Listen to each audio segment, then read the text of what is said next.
Welcome, everyone. I am Kelly Maston from Nashville, and I would like to welcome you and thank you for joining today's part 2 of Integrating Faith and Spirituality in Trauma Recovery, presented on behalf of Mental Health America and sponsored by SAMHSA. Today is a continuation of yesterday's webinar and will be more of a discussion. This session will be recorded, and the recording link for parts 1 and 2 will be sent to everyone who registered and will also be available on NASHBID's and MHA's websites. Please type your questions and/or comments in the chat box, or if you'd like, you can unmute your line and ask your question verbally to the presenters to answer. I will now turn it over to today's moderator, Teresa Nguyen from Mental Health America. Thank you. Thank you, Kelly. And so, yes, if anybody has any questions, feel free to put them in the chat box. I will be reviewing that chat box and integrating them into the dialogue that we've created here with our speakers. So welcome, Dr. Plummer, and welcome, Shani, back today for an awesome discussion, kicking off from your session yesterday. We received a couple questions from our attendees from yesterday about a general approach to your integration of spirituality in your practices. I am going to verbally speak out the questions, and for those who are readers in our attendees, I'm also going to copy and paste the question into the chat box for both Shani and Dr. Plummer, and that way they can also refer to it when they're answering the question. So I'm going to actually do a combo for this because I think the dialogue itself will be an interesting conversation kickoff. But the audience really wanted to know what your approach was to bringing spirituality into your practice. How do you open up that dialogue? How does that look? And then have you ever had to navigate a situation where a client was really offended or even resistant, extremely resistant to the idea of bringing up the topic of spirituality into your treatment? And I'm not sure who wants to start. Anybody want to? Yeah, I don't mind kicking off the answers. Good afternoon, everyone, or good day, depending on where you are. Again, I'm Dr. LaNail Plummer, the CEO of Onyx Therapy Group and a licensed professional counselor in DC and Maryland. Super excited to be with you all again today. So I have the flexibility of I get to own my practice, right? So when we do our intakes, spirituality and religion is part of our intake process. So the same way that we ask questions about how they identify in race or gender, or maybe even social economic status or sexual identity and orientation, there's a specific question around spirituality and religious practices. Again, like I mentioned yesterday, it's important to be able to separate the two. So the question has language around, do you have a religious practice, including rituals and processes that you go through for religion? And then do you have a spiritual identity? And talking about what the difference between the two are. I also want to mention that our intake is a conversation. It's not just going through a number of questions. It's an opportunity for them to give more information. So if they give a particular answer, then I may use some additional skills, counseling skills, to deepen that particular question. So it really starts off in the intake process. Also, to be clear, I think that having spiritual elements in our offices often helps open that conversation as well. So we do have Palo Santo in our office. We have sage in our office. In the virtual setting, I'm often burning incense, and I'll tell them that they'll see a little bit of smoke that's kind of moving around, and that represents the incense for myself. There's times when we get deeper into the conversation and we're talking about protective factors or coping mechanisms, and I'll ask them again about spirituality, and I may disclose a little bit about my own practices and ask them what they think about those kind of things. So it becomes a conversation as opposed to, hey, what's your religion? All right, how does that look in this practice, right? It's more about like, how do you see yourself? How do you identify what is working for you already? What isn't working? Where have you maybe had some issues and some trauma? So it starts from the very beginning for us. Shani? Yeah, so I think as a visible Muslim woman wearing the headscarf, some people will come to me just because they're wanting to work with a Muslim therapist. But otherwise, I bring religion and spirituality into the room with me, regardless, just because of the way that I present. And so I like to also vocalize that and just acknowledge, right, that I am Muslim, but that I'm also open to kind of exploring with my clients what it's like for them, one, to work with a Muslim therapist. What is that like? How does it feel to work with someone who's potentially different from you in their presentation or their relationship towards religion and spirituality? And then sometimes folks are wanting to engage with me on that, but most of the time they're just like, it's fine. You know what I mean? Not really wanting to get too much into that, maybe right off the bat, but there's always room to kind of dive into that a little bit more. I think as far as like actual treatment and intervention, I haven't had really any particular situation happen where someone felt really offended or resistant to that. And of course, I wouldn't, force anyone to work with spirituality if that's not something that they were interested in or open to. But I like to let my clients know that they are really in charge of how much or how little, right, spirituality or religion is a part of the work that they do, part of the work that we do rather.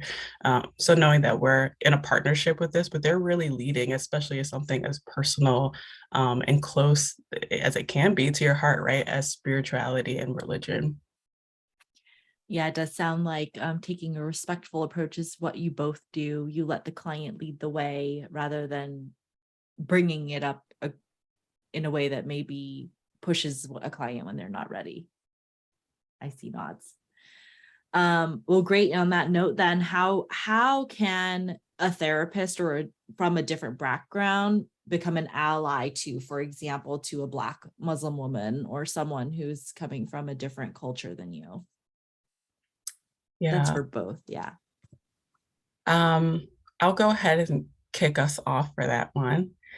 I really appreciate, I think that the question, it sounds like it's kind of getting at, I know you mentioned like working with a Black Muslim woman, so maybe thinking about like the uniqueness of the experience of being a Black Muslim woman, which is, I think, is important, right, that we recognize. And, we talked a little bit yesterday about one of the major barriers to help seeking being stereotype threat. And the research shows that that's really true for all Muslim American clients, regardless of race, and is most likely true for other folks as well. So I think that, when working with Black Muslims specifically who experience racial or religious trauma, or anyone to that regard who's experiencing invisible intersectionality that we also talked about yesterday, that we're really wanting to focus on making the invisible visible. And we don't need to be Black Muslims ourselves or be a part of that particular community ourselves to demonstrate that. It's really about demonstrating yourself as someone who sees that intersection and wants to work with them to kind of help fully explore and process that space. So I think the concept of broaching is important here, spending time discussing the intersection and those invisible intersections and what roles they play in that person's life. And then also just being willing to like not know everything and to learn and to continue to learn and grow, I think are all really important here. Shani, that's really wonderful, because I think another member of the audience also was asking about how can a non-Black Muslim therapist be an effective therapist for a Muslim client when the majority of their trauma comes from outside of their cultural experiences. So that was really wonderful summary about some activities we can do to be good allies. Another attendee also asked about the differences between spirituality and religion. And there were a lot of discussion or dialogue around that as well. Dr. Plummer, I'm going to ask this question to you. So how can a client have trust in a therapist if something that is so essential and foundational to their being as their faith is not addressed? Yeah, I will definitely answer that. I wanted to add in a little bit to that last question too, because I think while the question was framed specifically for Black Muslims, which is extremely important here, I think it also becomes a multicultural based question in terms of how do you just work with someone who is different from you. Specifically thinking about Black Muslims, I think it's important that first, anybody that does not identify that way has to be aware of their own biases, their own internal socialized discrimination, their own ideas and engagement in oppression. And those are hard questions for an individual, especially a person who has not experienced oppression or discrimination, to actually ask themselves, like, how have I actually participated in oppression? How have I actually participated in discrimination, as opposed to pretending like it hasn't happened or it's not true. Like, that's just not how our society has been set up, especially with the privileges connected to race or gender, or especially in this case, the religion of Christianity. So it's important for us to first start with assessing ourselves, right? Because we, in fact, may be the weapon if we are not assessing ourselves, and we may actually cause more issues in the session. So making sure that we're aware of that, and we do it through our own individual education and supervision, and not expecting the client to have all the answers for us. That changes the dynamic of the relationship when we ask our client consistently, like, how can I be of service to you in terms of this and this and this? That puts them in a position of having to educate us, and it doesn't allow them to be as vulnerable as they normally could be. So while it's important to ask that question, it's also important to say, and I am also doing my own research, and I'm also participating in supervision, and I'm also reading more things, because I don't want to put the full onus on you and change our therapeutic dynamic. To Shani's point, broaching is a very clear therapeutic technique. It wasn't necessarily one that we used a lot when I was in grad school. I'm not going to age myself, but it is one that a lot more research has been coming out on, and it's important to read some of those articles. Dr. Norma Devine is one of the leaders in that identity, that skill set related to multiculturalism as well. And then again, making sure that we're not engaging in our own transference, right? Like projecting onto the client what we think, or being defensive based off of something that they say. So making sure that, again, we are grounded in ourselves. To the other question, the difference between religion and spirituality is that religion in its most constructive form is a set of rituals and experiences that is led usually and connected to a book, and has some historical connections, right? So religion is very systemic based. It is an institution, right? There are rules, there are structures, there are things that you are required to do and not required to do. And sometimes when we get outside of those realms, we sometimes have religious guilt, right? Like, I didn't do this right, or I didn't pray at the right time, or I didn't fast on this particular day. And that's in a lot of our different religions. And spirituality is, like I mentioned yesterday, it's an innate part of who you are. You are already spiritual. It's a matter of just connecting to your source.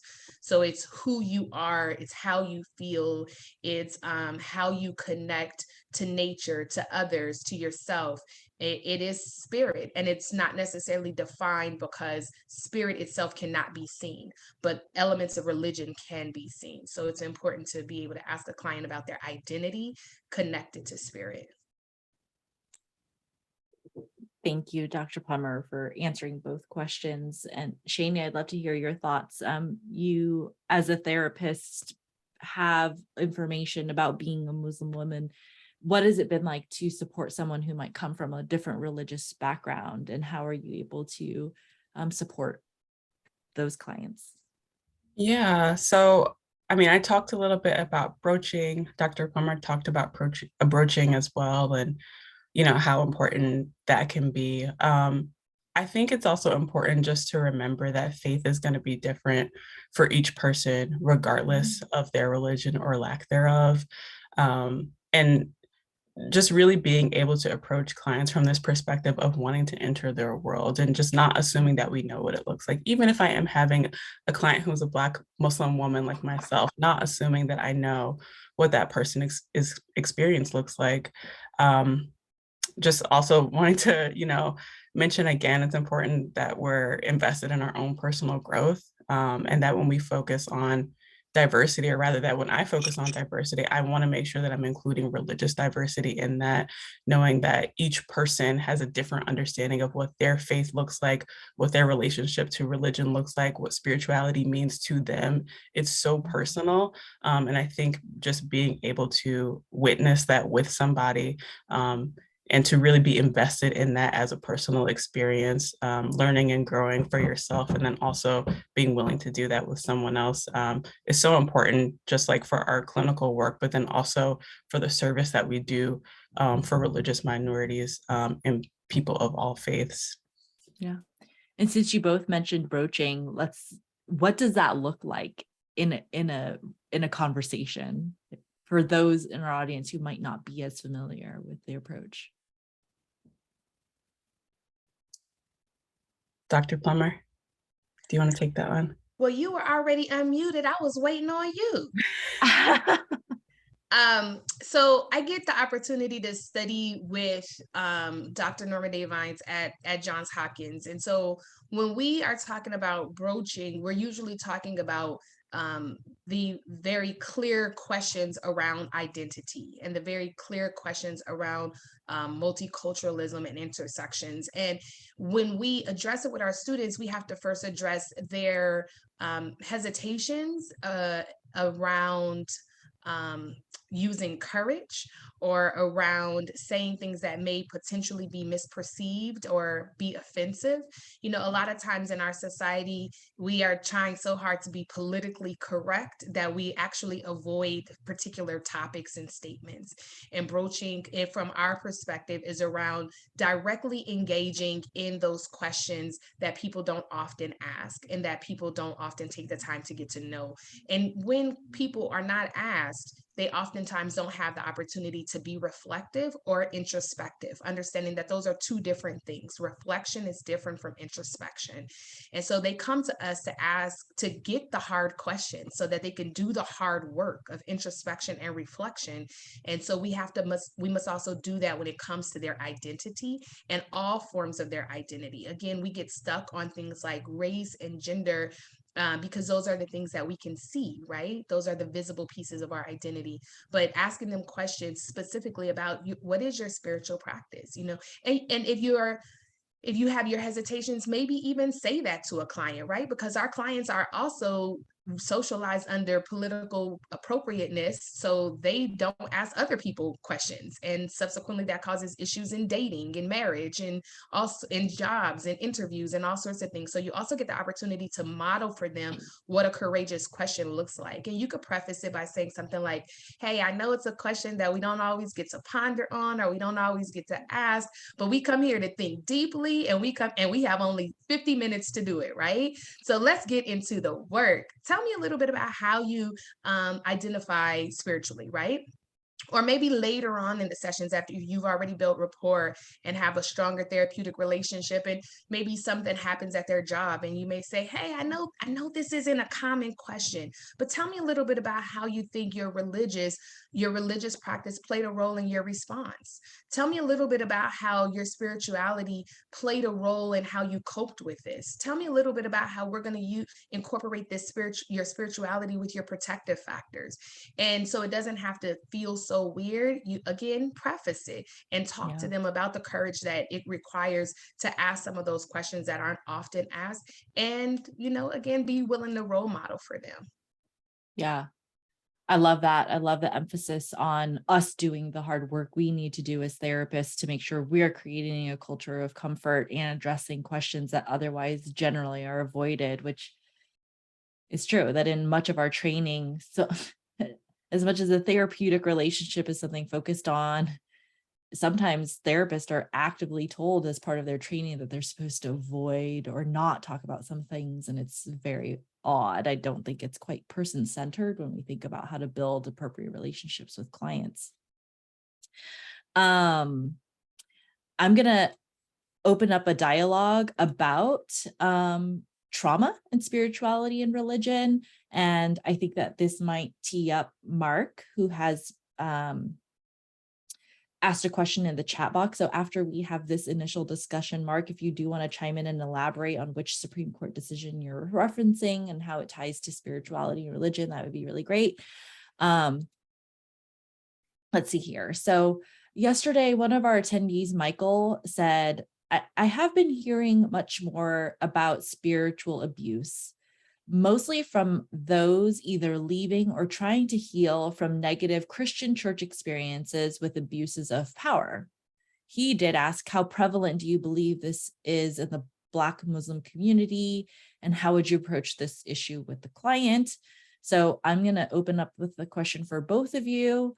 What are you seeing among your clients who've experienced religion-based trauma or abuse?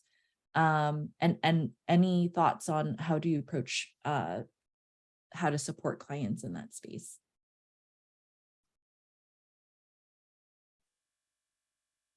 Shani, do you want to take this one first, since Dr. Plummer just finished? I'm going to copy and paste this question for you. Both Michael's, well, I should have cut that in half.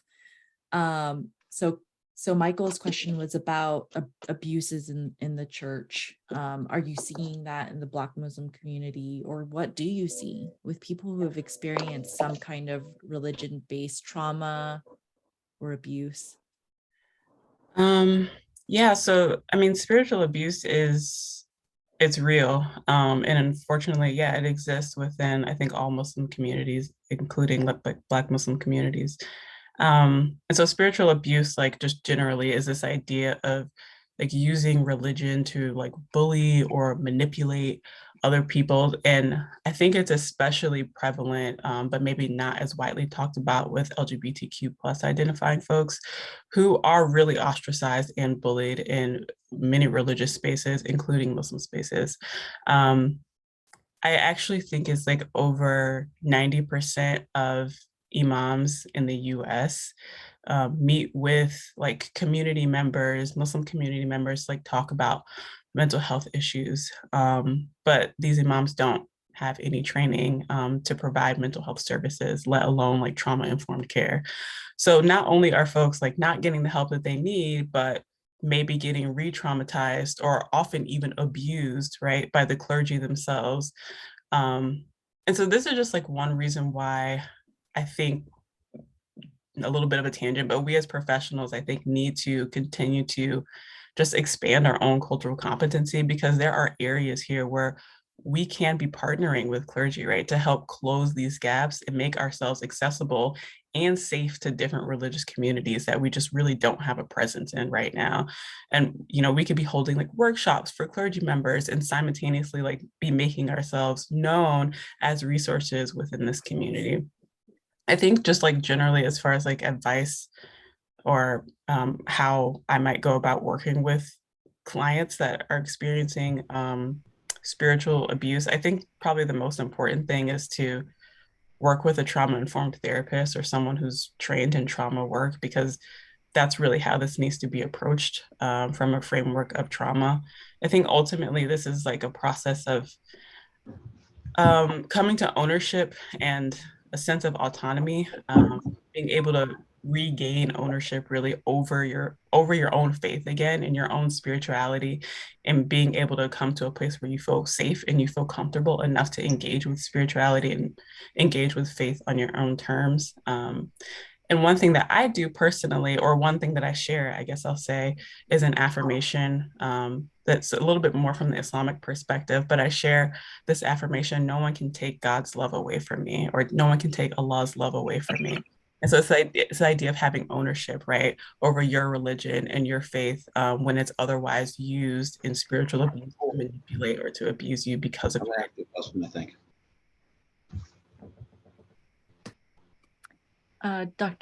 Thank you, Shani. What a wonderful statement. Dr. Plummer, do you want to answer the same question? Yeah, absolutely. I want to first, before I go a little deeper in there, I want to first acknowledge that the trauma that people experience in religion may not necessarily be as overt as we may think, right? Especially when we think about the historical ways that religion was disseminated across the world.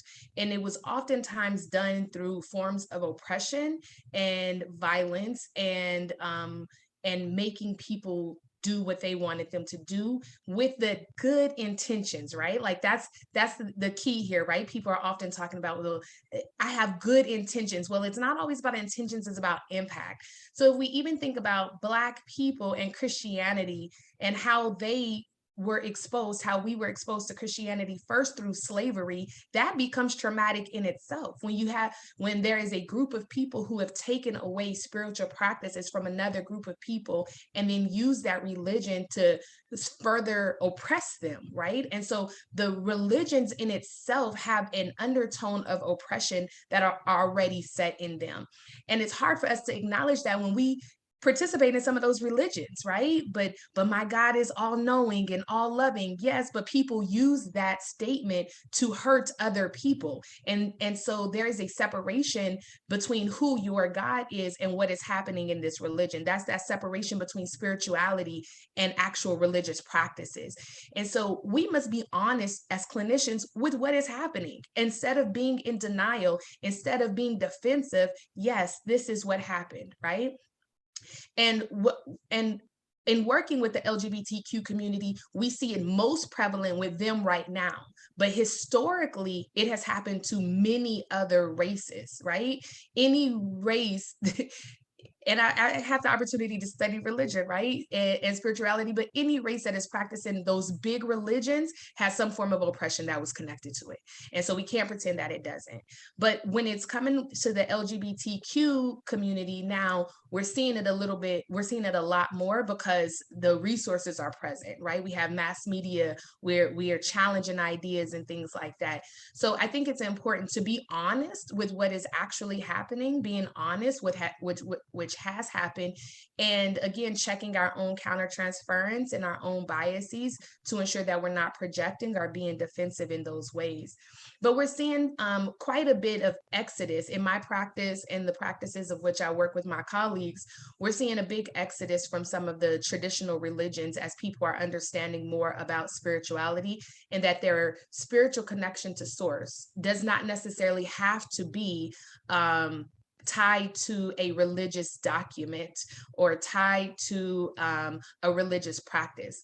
I don't practice Christianity in the traditional ways anymore, but I still miss going to church on certain days. I still miss certain holidays. And so there's also that element of grief that happens when there's this exodus from the religion that we were born into.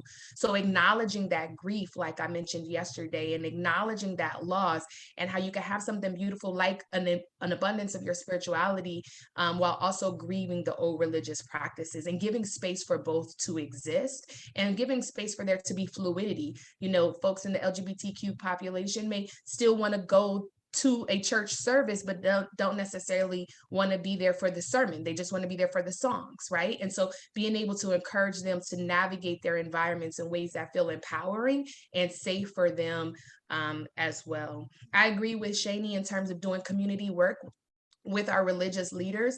You know, historically, we have a lot of folks who still look at mental health, not historically and presently looking at mental health through a negative lens, and they say things like, I'm just going to pray it away, right? I'm just going to believe it away, and forgetting that as God gives them the answers to their prayers, sometimes the answers to their prayers are therapists. You know, God also made us who we are as healers. And so helping them to understand that both can exist, right? They can pray and they can also participate in therapy. And they can pray and they can also read books that challenge them to think about who they are and their source in different ways. And that must start, yes, with the clergy, because there's some of them that have their own cognitive distortions, their own embedded biases, their own embedded elements of socialization through the culture of religion. And subsequently, they also need to have some cognitive restructuring and some behavioral modifications and some existential kind of questioning to get them to think about how does their work in religion support those who are dealing with mental health, or are they actually creating barriers for healing? Yeah, that's really great. In some ways, you touched on what Mark was talking about with the Supreme Court decision. It's both of you, I think, talked about whether all religions may have some kind of historical precedence for both healing and oppression. And maybe we'll dive into that. But before we do, because it's so pertinent to the flow of the dialogue right now, I want to talk about healing or coming back to religion post some kind of abuse. You both touched on that a little bit, but we have two questions related to that. One is in the text, Samuel says, wondering if you two had thoughts or experience with clients working on forgiveness to God.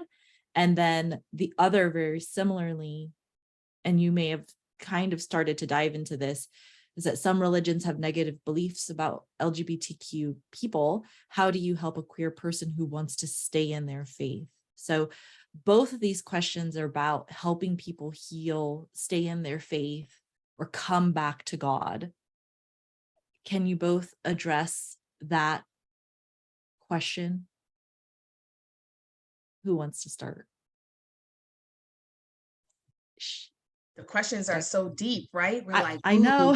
I want to chew on it a little bit more. It makes me want to write a question down and go do some research and come back in a different way. But all of those elements to me are centered on self and sometimes get misunderstood as external. That doesn't take away from the fact that there was trauma that occurred, right? But forgiveness is an internal process. Nobody has to know whether you forgave someone or not. Nobody has to know whether you forgave your religion or not. That's you and you, right? And forgiveness for me, the cliche is, forgiveness is about me and not about the other person. And I 100% believe that to be true, because in moments where I've had to forgive, I've made the choice to forgive, I felt lighter. So it's important to understand that it's about you, but also what are you forgiving, right? Like, are you forgiving something general, like, a church, a religion? Are you forgiving that you felt God abandoned you? Like, what is the actual specific problem that you need to address this emotion and emotional response to?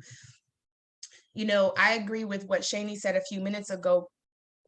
God probably didn't leave us, right? But the religion told us that God would not be with us if we did certain things. And again, I think that's religion. That's not spirituality. Spirituality is that connection constantly to source. And religion is, if you don't meet these systemic institutional rules, then you are excommunicated, right? That again is a clear distinction between what religion is and what spirituality is.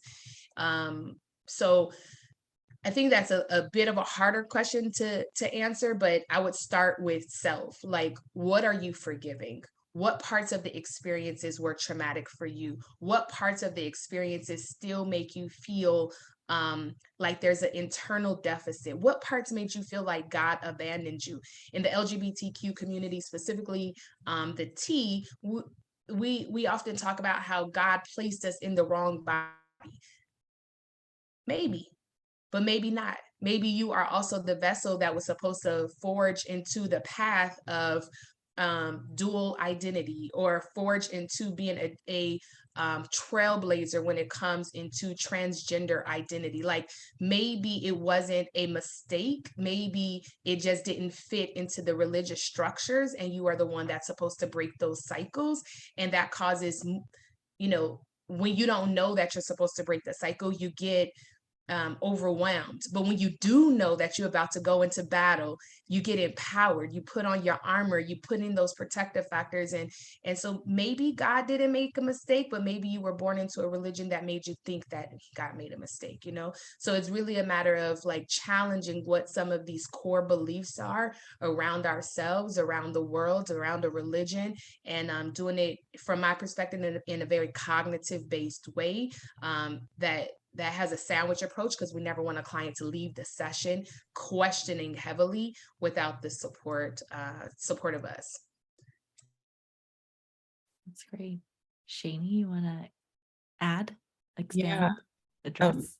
It is such a deep question, or such a deep set of questions. But I think Dr. Plummer brought up a point that made me really think about that this is really relational, and to be able to frame it as relational, like the individual's relationship to the institution, the individual's relationship to God in whatever way that looks like, or God's in whatever way that they look like, the individual's relationship to members of their religious group, members of their community, what happened and what needs to be mended there.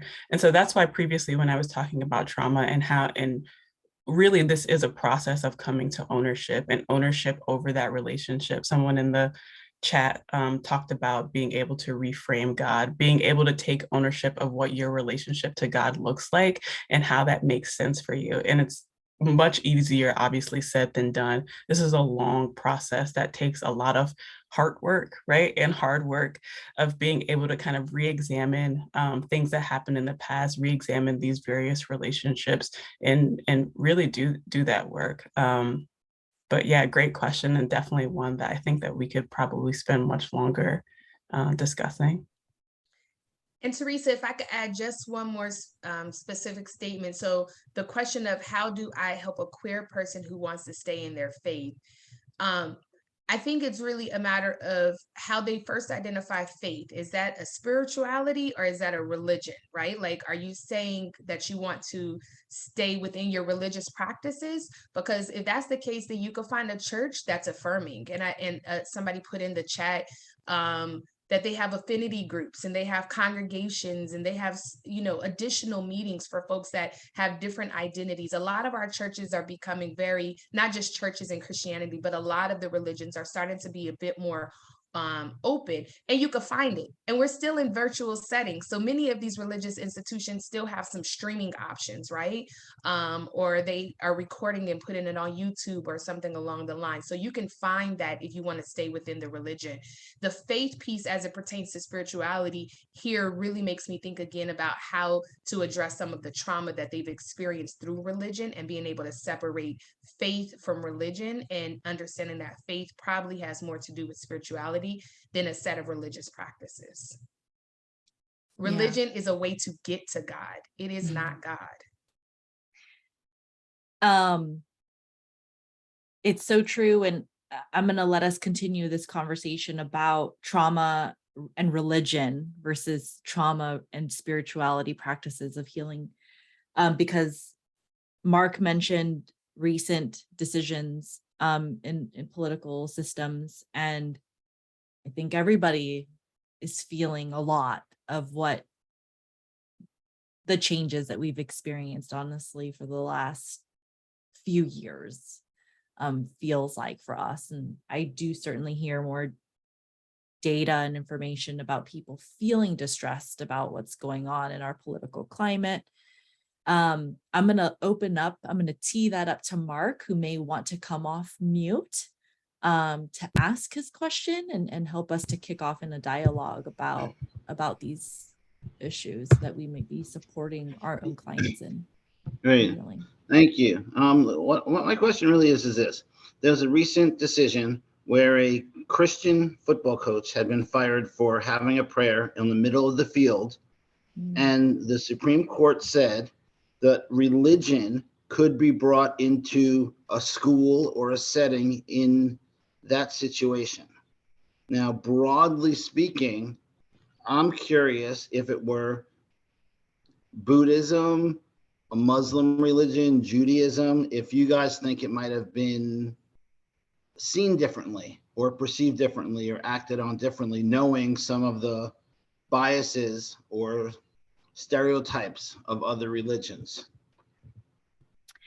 And if Mark, if you're comfortable with it, I'm happy to have the speakers answer that question. And in staying in true to the topic here, if y'all could address Mark's question, like when you're working with clients today in American society, what I hear Mark saying is that American society lends itself towards a Christian Protestant narrative, right? That's what Mark is saying. So would there have been a different impact if it was not a Christian narrative? And I think more importantly, how are you seeing this come up in your practice? And how are you supporting people who are distressed by, or what are you seeing? Like, are they distressed? Is this coming up in your sessions? How are you addressing that? I can't say that I have seen it come up in my sessions specifically. And the reason for that is because I think it often is mixed up in a larger conversation about power and powerlessness, and this feeling of being marginalized and this feeling of being lesser than generally. And I tend to meet with people who are feeling this, but might not be able to name specifically where it's coming from. And I think that just this American preference for Christianity isn't religious. It's not because, of a specific theological reason. It's related back to power, and it's related to that power and being able to exercise power over other people. And which is, I mentioned before, the importance of being able to bring in and to support and to center our marginalized religious folks, because that really is about diversity, and that really is about religious difference rather than power and making it about power specifically. And so I will leave it there and pass it on to you, Dr. Plummer, to share more. Absolutely. I think to answer the question directly, yes, if it was a different religion, I do believe that it would be a different outcome. Yes. And I think that Shani explained why, right? And when we're thinking about the fact that we are in the United States and heavily rooted in the Protestant religion, the Protestant faith within, or the Protestant practice within the Christian religion. And yes, these type of topics, while this one doesn't necessarily didn't come up for me, these kind of topics do come up. As a therapist, I also am paying attention to what's happening in the news, because sometimes our clients will absorb information through their senses, and it causes some sort of traumatic trigger, but they don't necessarily know how or why. So when I am speaking to my clients, maybe I have a client who is a student athlete, or who used to be a student athlete, or who comes in and I ask them about their weekend, and they're like, did you watch that game? And they know I didn't watch that game. It's nothing about me that looked like I watched that game. But that's how we engage in the conversation, right? When I know that I have clients who pay attention to sports, when something like this happens, I broach, hey, did you see what happened there? What do you think about that? And then that gets them into processing what is happening. And if a trigger actually occurred, I'm able to catch it at that time. But I am paying attention to what's happening across the nation and in the news, so that I know which questions I need to ask to which clients, depending on who they are and how they identify. With that, I am oftentimes triggered as a Black woman around death by police violence. But I know who my clients are, so I still have to pay attention to those kind of topics. And that means that I have to do my own self-care, my own protective factors before I even go into a session, because I'm about to absorb a little bit to get into where the client is, so that I can help pull them out, if you will. And that's extra work for me, because I am also having my issues and thoughts, and then extra work, the labor of therapy. And so then I have my protective factors, and then I have my coping mechanisms that I use right after. But I cannot be afraid of addressing these issues, or like the Supreme Court in this case, because if I do, my client won't address the issue, and then we won't really get to the root, and we'll be treating the leaf and not the root. And they came to me to treat the root. That's great. Samuel chimed in, and I think this is interesting and important as well. He mentions that the question is difficult for him, but wondering if we consider the benefit of the ruling as well. For example, it might be helpful to help a client reframe the benefit of open spaces for all and not just Christians. I think that question really reflects, maybe we touched on it yesterday, which is that something about this time is bringing a revival of spirituality, a deep need to reconnect with the spirit. How are we does this create a benefit for creating open dialogue? I feel like broaching does that too, right? We have to lean in to open up these conversations in spaces that are traditionally uncomfortable. So any thoughts about creating open spaces of dialogue? Absolutely. Anytime there is a privilege, that privilege can be leveraged to help somebody else. And so we can easily ask that question and say, hey, what are your thoughts around this particular Supreme Court decision? And they may say, well, it doesn't really affect me. I'm a Christian. I pray on the field anyway. All right, great. So how can we use that to be more inclusive? Because remember, you came and you said that you want to address certain topics. You came and I put it back on the client. This is what you wanted to work with. And they may not have wanted to work with religion and spirituality, but maybe they wanted to work with relationships. Maybe they wanted to work with identity. Maybe they wanted to work with connection. And I may use some of that same language and say, how can this help your treatment and your treatment goals? And how can you use your position of privilege as a Christian to help somebody else? Does that mean that you are advocating in certain ways? Does that mean that you're even simply having conversations with people who are in your same group, right? The thing that I find interesting is that when one person heals, if they're willing to talk about that amongst their friends and their family members, it could potentially be a catalyst for somebody else healing, right? So this is what you're experiencing. Let's talk about it. Now, who do you want to have this conversation with? Because you said you wanted to be an advocate. You said you wanted to be assertive. You said you wanted to confront some of these systemic issues. Let's use this and do that. Let's not suppress it because you are comfortable in your privilege. Let's use your privilege as leverage to get to your treatment goals, and use your position of privilege to help other people as well. Shani, any thoughts? Yeah, we've been talking a lot about broaching, and I am also thinking about the fact that broaching does a lot of pulling out from the client and making space to pull out. And I'm thinking about just the importance of also when we're talking about things like so personal and that are so like taboo, of also giving that.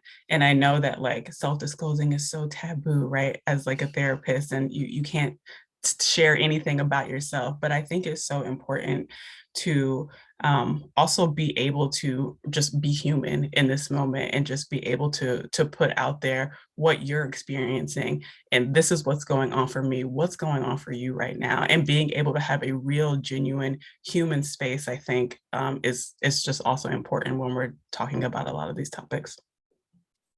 Awesome.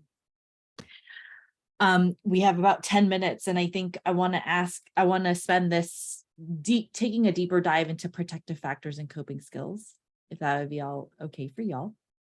Hannah yesterday said, I like the idea of protective factors, but we live in this reactive world. How do we convince clients to explore protective factors rather than relying on our coping skills?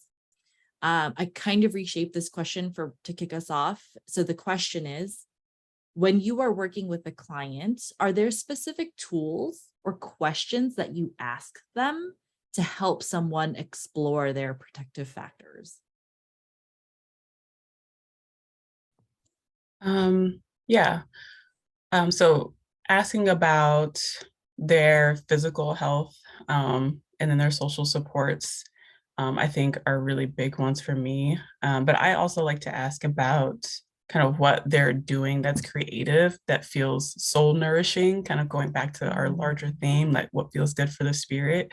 And I'll share, for example, that I really like to dance, and I feel so happy and so connected to my sources of joy when I dance. And so I think like taking the time to also explore like creative pursuits in addition to exploring like social supports and physical activity have been something that I've relied on, have been helpful for me. I think you can also use creative arts as a tool to kind of explore some potential protective factors. So that may be like drawing, a picture or a vision of your protected self, right? And giving the client space to draw out what that looks like, and exploring like the different elements that went into that and that make the client feel protected, and actually being able to turn those into actual exercises that they can incorporate as protective factors. So creativity, I think, is a big one. I love that. what nourishes your soul. And it's really awesome. And then, yeah, creativity. Dr. Plummer? Yeah, y'all know this is my jam. I get excited with protective factors and coping mechanisms, right? So when I introduce the topic to them and say that there is a difference between protective factors and coping mechanisms, similar to yesterday, and I give analogies connected to that, because they'll say, well, I do the same thing before an incident happens, or after I do it, an incident happens, I do the exact same thing. And I say, okay, let's talk about that. So somebody cuts you off on the freeway. I'm from California, so I call it a freeway, but somebody cuts you off on the freeway and you pull out your gratitude journal and they're like, no, I do such and such. And I'm like, okay, let's talk about it then. And so from the analogies, I would also have them go through a day and talk about what they did. Tell me about your best day. What are your best days? What are you doing in the morning? What is happening in the afternoon? What's happening in the evening? And I, Dr. Plummer, am pulling out what I think some of those protective factors are. And then I'll say, and tell me about your worst day, right? And they'll tell me about some of those elements. And then from the worst day, I'll say, and how did you handle that at the end of the day? And at the end of the day, those are probably their coping mechanisms. So I highlight for them, on these best days, you woke up and you wrote in your gratitude journal. You walked your dog for 20 minutes, not 5, right? Because maybe they needed the extra 15 minutes to regulate their own nervous system. I may say, you ate this kind of breakfast as opposed to this, because we talked about food, right? And we talked about drinking and things like that. And so these are your protective factors. These are the elements that help you to have a good day. It's not that your boss said good morning to you, because he said good morning to you on your bad day too. It's that you felt grounded. It's that you did these things for you. And after somebody made you upset, this is how you handled it. Okay. And these are your coping mechanisms. And I may even have my clients write them out and put them in 2 columns. And then we continue to process them. And as homework, okay, over the next 5 days, not 7, because I'm not looking for perfection, although I am a Virgo, but over the next 5 days, I want you to try to do these 3 elements of your protective factors. Do them every day. For some of my clients, I may even schedule it with them. They may be with me in the session, pulling out their phone and blocking off protective factor time, gratitude journaling time, writing time, planting time, watering flowers time. I may actually have to schedule that with them depending on who they are. And then when we have our next session, we're going to talk about it. How were those days? And that helps them reframe some of their thoughts, but it also puts that behavioral element into practice so that they can actually come back and assess it for themselves.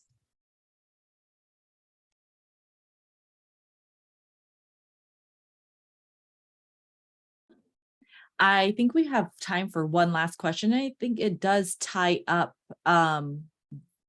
this idea of protective factors, and now I'm actually freaking out because Shani, did you answer that question or did I lose track of time? Cheated. Okay. All right, we're coming close to the end, and I think we're going to tie up this idea of protective factors and coping mechanisms, but it does tie back to this question of systemic racism, which came up from a couple of questions. And Shani, a lot of what you mentioned, discussed about challenges faced by the Black Muslim community. So the question is, when individuals and communities are isolated, or they face profound barriers like those that we see because of systemic racism, what are the best ways that you've seen works to help those clients build up protective factors or coping skills in light of these systemic barriers? Yeah, I really appreciate this question, because I think it is something that we have to talk about and something that we have to acknowledge, because it is hard to feel like you can ever heal from something if the harm is continuous, right?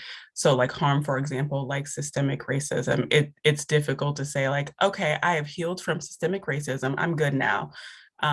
Probably not, right? So, I mean, I think that there are things that are considered protective factors that we just have no control over. And often people who do face profound barriers like systemic racism will be able to easily access those things that they have no control over. But I think that one thing that can be helpful, at least in identifying protective factors, is trying to go towards those things that we do have control over, and knowing that there are always things that you have control over, and finding strength in that, right? So for example, like personal values, right? And constructing a sense of purpose, a sense of meaning in your life. That is something that you have ownership over. You have that. And it's hard work, like I said before, but it is tangible and it's something that you can control. And then another thing you actually have control over, right, is how you cope when hardships occur. So actually being able to identify, like the identification of coping mechanisms in your life is a preventative factor in itself. Going in Dr. Plummer's office, right, and being able to sit with her and block out that time for potentially your coping mechanisms after the harm has occurred, that's preventative. That's a preventative factor in itself. And I think that that helps build a sense of inner wisdom and just like self-esteem when harm does occur, and then as a preventative factor. I so appreciated that, because it feels like when you're caught up and the trauma occurs over and over, you forget you have some control. Dr. Plummer? Absolutely. I 100% agree with Shani.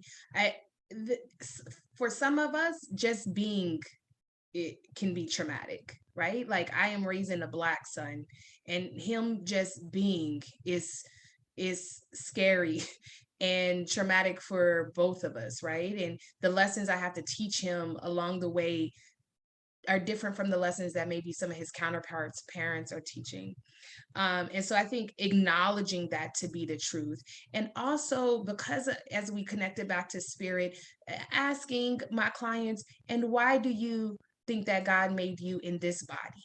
Why do you think that God gave you this particular race or assigned this to you? Why do you think your ancestors thought that you would be best born in this form at this time? And connecting that back to spirit, connecting it back to purpose, connecting it back to our own sense of empowerment and awareness, and not just being a victim. We are sadly victims to parts of these societies and socialization. We can also empower ourselves individually in different type of ways. There's certain things that may not change in our generation, but it doesn't mean that we can't have source, and we can't have spirit, and we can't have positivity. And it's a matter of reframing that, not denying it. We're going to walk out and something crazy is going to happen, right? Like we know those things to be true at this point, and we brace ourselves for it, but also not numbing ourselves, being present, being open, being aware, and finding out what our source, our connection to source is, and how we're supposed to move purposefully in those ways. I don't take for granted that God made us who we are in these forms for a purpose. It wasn't happenstance, right? And so what are we supposed to do with this? Some of us have different privileges, and those are to be used as leverage. And some of us have been oppressed, and those are being used as conversations for advocacy and assertiveness, right? So it's not just, it connects to spirit as well. That is wonderful. Thank you so much. I want to let each of you share any final closing thoughts. And thank you so much for presenting and for having this deep, personal, challenging dialogue with us today. So closing thoughts. Shani or Dr. Plummer, who wants to go first for closing thoughts?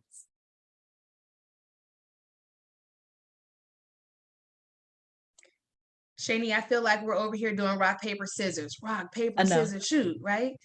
And so I could close out real quick. My final thoughts are, this got me excited. I am so excited. I feel so grateful for all of you all who participated yesterday, and those of you all that participated today. I am so motivated by the fact that you want to learn more, that your clients will benefit from you being here today, and that you were gracious enough to let us lead this conversation with you. Again, and final, I'm Dr. LaNail Plummer, the CEO of Onyx Therapy Group, and I could be found on the social media platforms under my name, Dr. LaNail Plummer, or Mahogany Sunshine, because my skin is deep, but I shine brightly in this world. Of course, my company is on all platforms, Onyx Therapy Group, and check out our blogs where we go deeper into some of these conversations around spirituality, protective factors, identity, and such. Again, thank you so much. I'm so humbled that God chose us to share space together. Thank you, Dr. Plummer.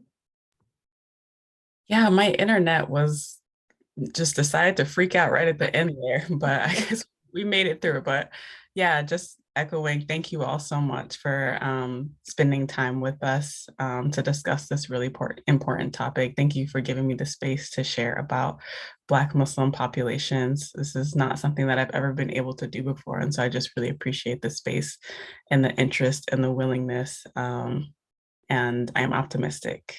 I will leave my email address in the chat. But thank you, everyone. All right. Thank you, everyone. I think that I will stay on, or Kelly will stay on, but our speakers have to run to their next engagements. And thank you for being here. Our session is over.